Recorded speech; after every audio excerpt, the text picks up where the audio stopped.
Дело все в том, почему я решил снять этот сюжет. Мы видим заброшенный памятник культурного и исторического значения. В этой усадьбе во время наступления Наполеона на Москву ночевал сам Наполеон. Мы подошли к самой усадьбе, и, слава богу, мы нашли вход.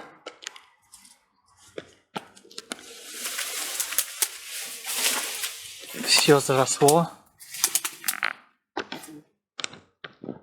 но мы сможем сегодня туда войти и показать, что там внутри. Офигеть! Друзья, всех приветствую, вы на канале Сергея Зайцева, и сегодня я хочу показать вам заброшенную усадьбу. Она находится в Московской области, в селе Перхушково. Рядом у нас храм Покрова Пресвятой Богородицы. Само село является очень старым, с 15 века уже идут различные исторические сводки, но подробнее я вам расскажу уже далее.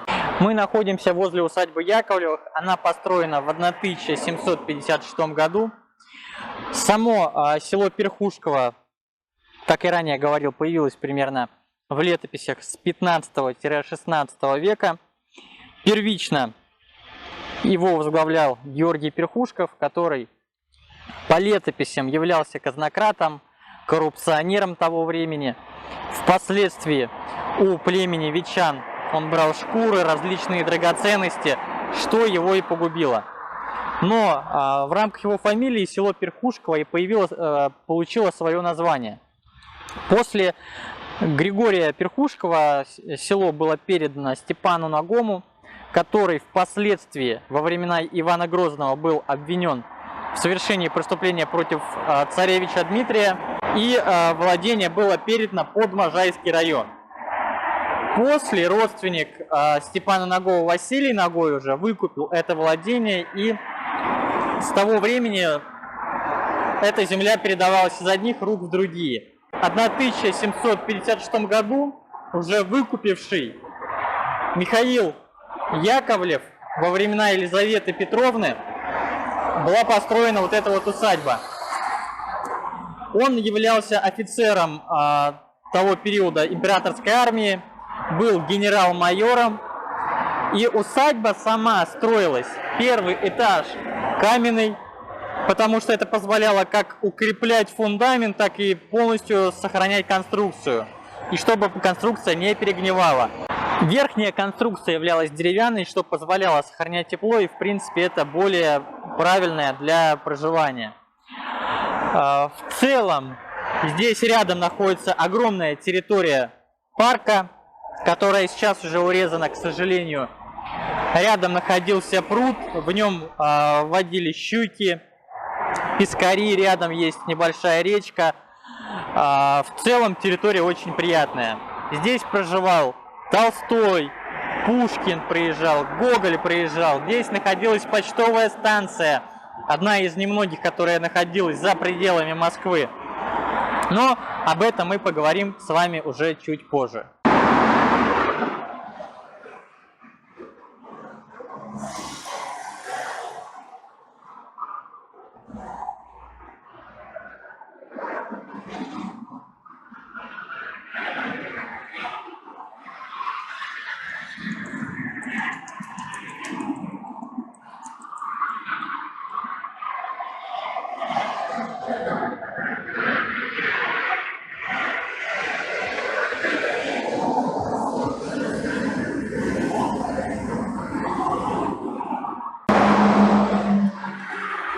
Это уже у нас храм Покрова Пресвятой Богородицы. Он находится прямо рядом с усадьбой Яковлевых. Она находится вот здесь, вот за этими кустами, чуть правее от самого храма. Храм построен в 1763 году. Здесь у нас очень интересный знак, но это уже другая история.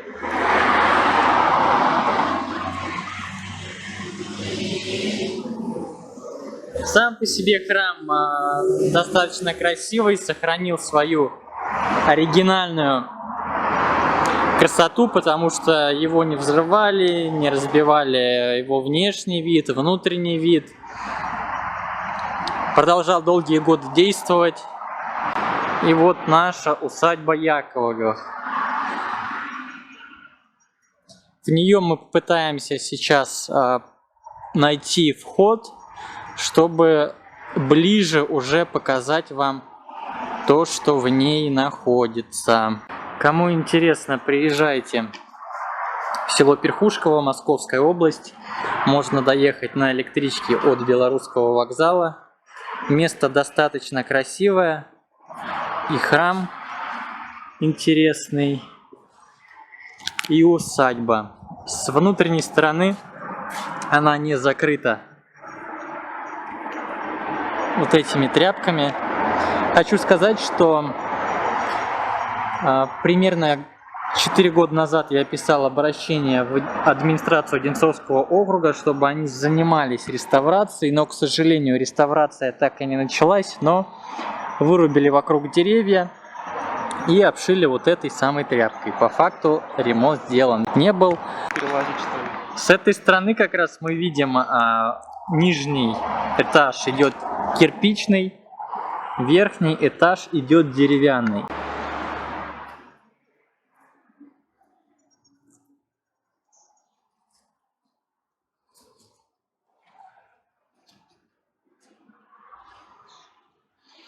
Красивый достаточно парк цветочный.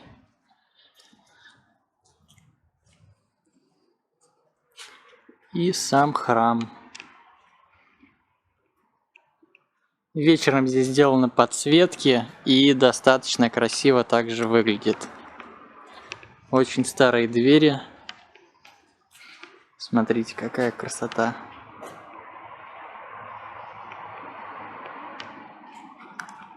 Старое захоронение. Причем, к примеру, если мы видим Симонов, тот же монастырь, там все вот эти плиты, ну, в большинстве, они уже разбиты. Здесь же, как я ранее сказал, истинный вид храма сохранен вместе с захоронением. Естественно, это все восстанавливалось, но общий вид является сохраненным. Напомню, это храм Покрова Пресвятой Богородицы.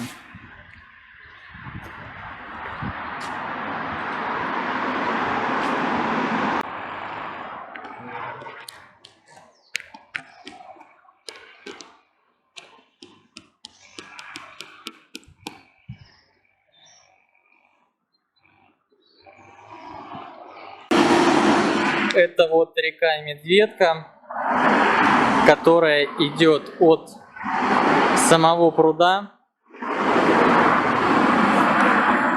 Это тот самый приусадебный пруд, который раньше населялся щукой, пескариками и другой рыбой. После территория заилилась, и сейчас, к сожалению, здесь, кроме вот таких кустарников и мусора, к сожалению, который мы сами, обычные люди, распространяем, ничего здесь нет. И в этом месте, здесь раньше был деревянный мостик через реку. Сейчас его уже, к сожалению, нет, потому что, естественно, временем это все загнивается. Но раньше он здесь был. Это вот что осталось от того самого пруда приусадебного. Естественно, вы понимаете, что когда здесь люди жили в усадьбе, имели примерно на тот момент 150 крестьян в деревне, в самом поселении, финансы были на то, чтобы пруд держать чистым, парк был развитым, красивым, усадьба была тоже вся в ремонте. Сейчас абсолютно все заилено, и никому до этого дела нет, к сожалению. Хотя можно было бы почистить, запустить обратно рыбу. Но, увы, Эта территория просто ограждена вот так вот забором. Никто сюда не ходит ни рыбачить, ни смотреть, ни любоваться, ни ездит отдыхать.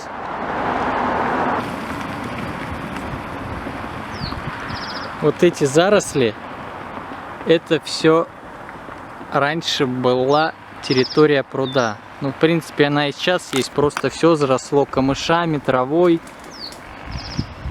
Все заилилось. И, к сожалению, никому нету до этого дела. Хотя очень важный культурный и исторический памятник. Здесь приезжали практически все такие крупные поэты, как я ранее говорил, Толстой, Гоголь, Пушкин и многие другие. Так, ну мы прошли в самое интересное место, к самой усадьбе. Это вот остатки от асфальта, то, что осталось. Все поросшее. Вот эти прямо заросли, это когда-то был здесь парк. Сейчас, естественно, здесь ничего от него не осталось.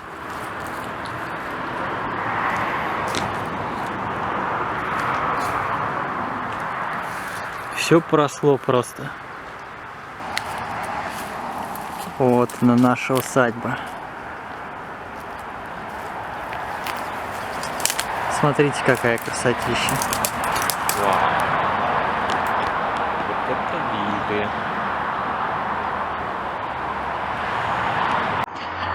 виды. Дело все в том, почему я решил снять этот сюжет. Мы видим заброшенный памятник культурного и исторического значения. В этой усадьбе во время наступления Наполеона на Москву ночевал сам Наполеон. Вблизи усадьбы здесь проходили бои между нашей армией и армией Наполеона. До сих пор люди, ходящие здесь с металлоискателями, и местные жители, которые имеют участки в селе Перхушково, рассказывают о том, как они находят монеты как екатерининских, петровских времен, так и армии Наполеона, то есть французов. То есть сама территория, усадьба, храм Покрова Пресвятой Богородицы имеет богатую историю, но почему-то никому нет дела до нашей истории, никто не занимается восстановлением, никто не может отреставрировать и использовать как музей.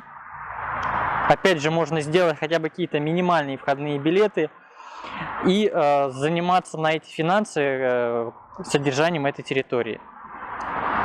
Опять же, мы платим огромные налоги из наших зарплат для того, чтобы обеспечивать государство, различные потребности наши и в том числе содержание нашей истории, но до этого никому нет дела. Сейчас мы попытаемся пройти внутрь этой усадьбы. Мы не знаем, есть ли там вход, но мы видим, что наверху открыта дверь, и мы попытаемся обойти, точнее, вокруг эту всю усадьбу, посмотреть, возможно, где-то есть открытое окно, либо открытая дверь, чтобы показать весь вид внутри. И на самом деле самому интересно, что же там находится внутри. Так, друзья, ну все, мы подошли к самой усадьбе, и слава богу, мы нашли вход.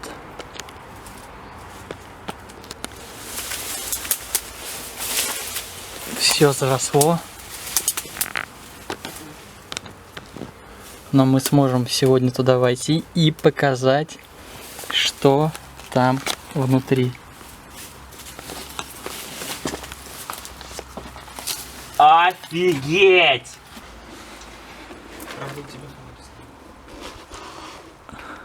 Ну-ка, посвети на стены.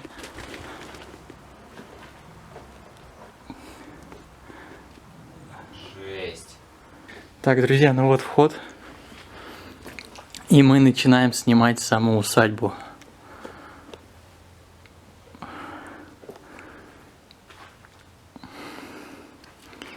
Видите, уже ей по факту 300 лет, но до сих пор основа очень сильно сохранена. То есть насколько качественно строили дома. Да. Смотри, тут дверь даже. Я вижу, она открытая. Так, смотри аккуратно, потому что... Доски повсюду. Так, давай сейчас дверь откроем, посмотрим, что там. Да-да-да. Вау. Похоже, что тут находились Так, люди. погоди сейчас. Слушай. Плохо видно, дай... Ночное зрение, скажем. Видимо, здесь как раз и находилась та самая качалка нелегальная, которую использовали в этой усадьбе.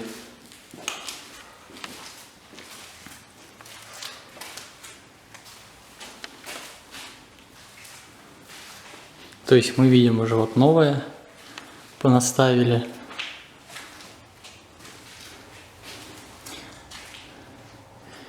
То есть здесь сделан был ремонт. Но в целом, смотрите, какой пол. Видно, что выложен очень красиво из камня. Стены. На самом деле, Ну, кресло новое. да, Вот это уже советская обделка. для такого старого здания. Очень красиво окна сделаны. Да. Напишите в комментарии, кто бы хотел жить в такой усадьбе. Или, возможно, вы больше любите чуть проще вариант, или, возможно, у вас какие-то свои предпочтения. Мне просто интересно, какое ваше мнение на эту усадьбу.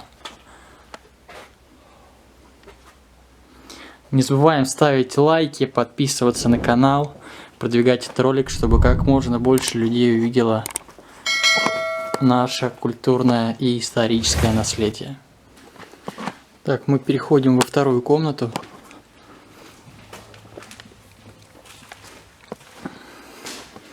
Опять же, здесь уже обделка советская. Уже по-новому все переделывали. Но вот здесь вот стены в оригинале. Вот они кирпичи старые. Видите?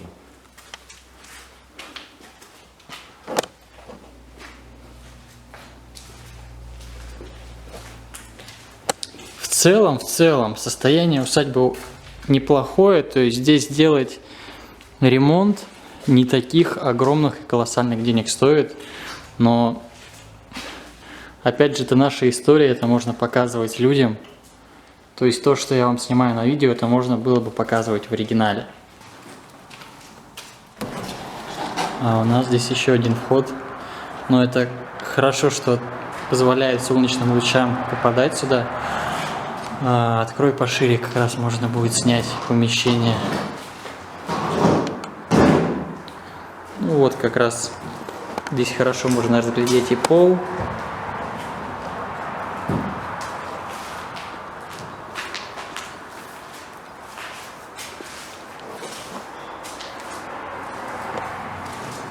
Ну, сами стены, классическая покраска советской эпохи, двухсторонняя.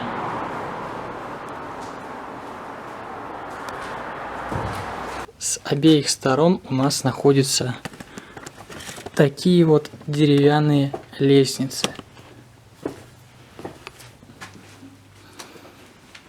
Опять же, дерево со временем загнивает, а здесь очень толстое дерево сильно сохранилось. Попробуем сейчас аккуратно подняться на второй этаж. Опасно, потому что дерево, естественно, имеет свойство загнивать, но я думаю, дерево такого качества, оно еще продержится не 1 год. Что, жутко подниматься? Так, ну мы поднялись на второй этаж.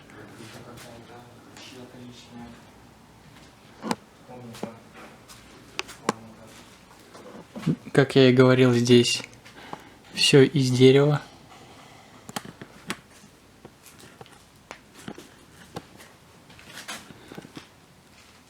Интересно, конечно, сделано. Первый этаж кирпичный, второй деревянный. Ну, естественно, здесь уже вот замазано бетоном, но в целом основа деревянная.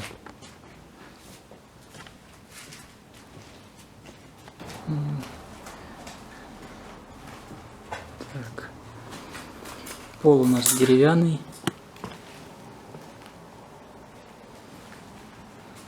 Большие окна. Высокие потолки.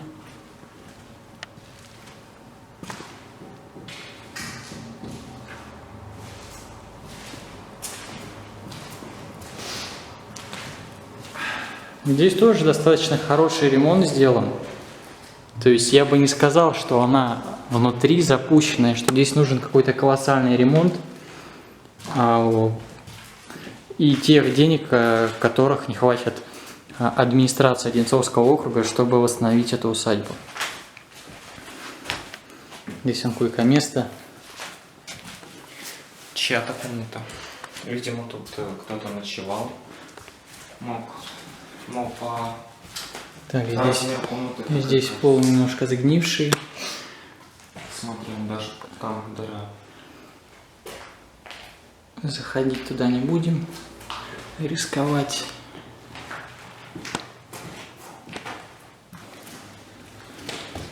Привет из 1994 года. Офигеть. Можно немножко поностальгировать по советской эпохе, по Советскому Союзу.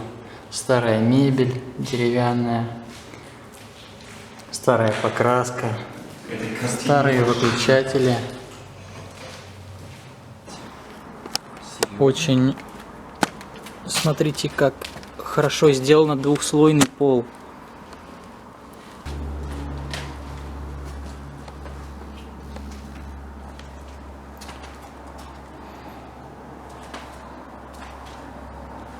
Зал очень большой. То есть здесь можно было в имперское время проводить какой-нибудь бал, к примеру, встречу гостей.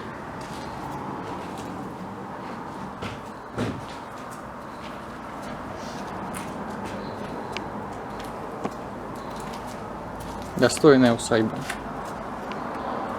Конечно, в ней не сохранилось, как во многих других, какие-то красивые картины, рисунки, но сама архитектура, большие залы, она, конечно, достойная.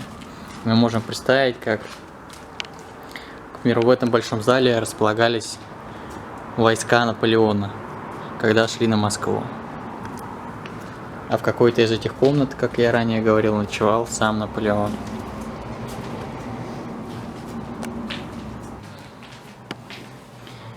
Попали в более светлую комнату. Смотрите, какой высокий потолок.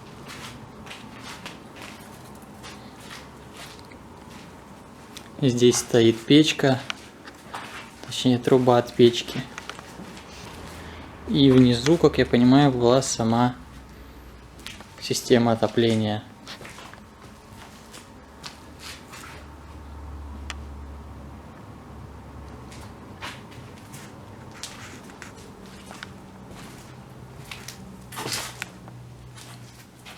Похоже, вот эта лестница. Там две лестницы, а в эту сторону идет какая? Тоже здесь можно поностальгировать по советскому прошлому.